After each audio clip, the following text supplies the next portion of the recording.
What if everything you think you know about Cleopatra is wrong? History remembers her as a seductress. Hollywood paints her as a beauty wrapped in gold. Her enemies called her dangerous. But what if she was something far more powerful? This is the story of Cleopatra VII, the last queen of Egypt, and the woman who dared to challenge Rome itself. Cleopatra wasn't born Egyptian. She was Greek, a descendant of Ptolemy Isoter, a general under Alexander the Great. Her family ruled Egypt for nearly 300 years before she was born.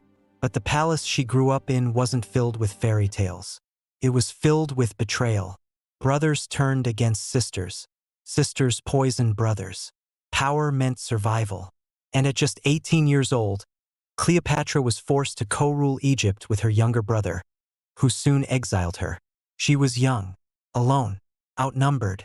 Most would have disappeared into history. Cleopatra chose to fight. Desperate to reclaim her throne, Cleopatra made a bold decision. She aligned herself with the most powerful man in Rome, Julius Caesar. Legend says she smuggled herself into his palace wrapped in a carpet. But this wasn't romance. This was strategy. Cleopatra spoke multiple languages. She understood politics. She knew Egypt needed Rome's protection to survive. And it worked. With Caesar's support, she regained her throne. She bore him a son, Caesarion. For a moment, it seemed like Egypt would stand strong again. Then Caesar was assassinated in Rome, and Cleopatra's world shifted once more. After Caesar's death, a new Roman power rose, Mark Antony. Their partnership would become legendary. Was it love? Yes. But it was also politics. Together, they dreamed of building an Eastern empire powerful enough to rival Rome. But Rome had other plans. A young leader named Augustus, known then as Octavian, declared war. The final battle came at sea.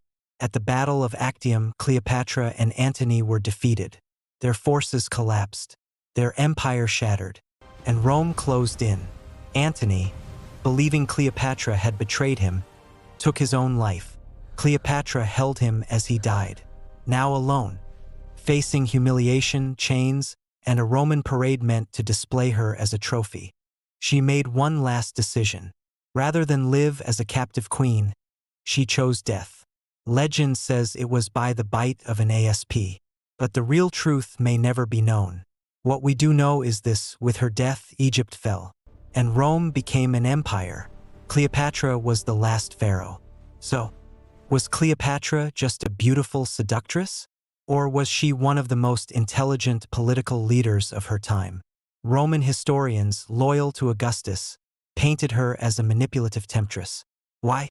Because powerful women threaten powerful men. For centuries, her story was shaped by her enemies. But modern historians see something different.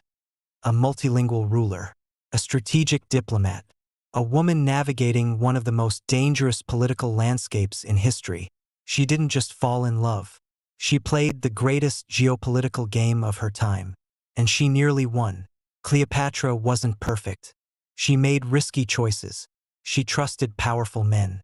She gambled everything for her kingdom. But she fought. For her throne. For her son. For Egypt. History often remembers women by who they loved. But Cleopatra should be remembered for what she dared to attempt. To stand against Rome. To preserve a civilization. To rule in a world designed to silence her. So the question remains, was Cleopatra a genius queen? Or is the myth simply easier to tell than the truth?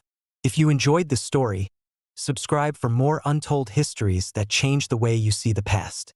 Because sometimes, history isn't written by the victors, it's rewritten by them.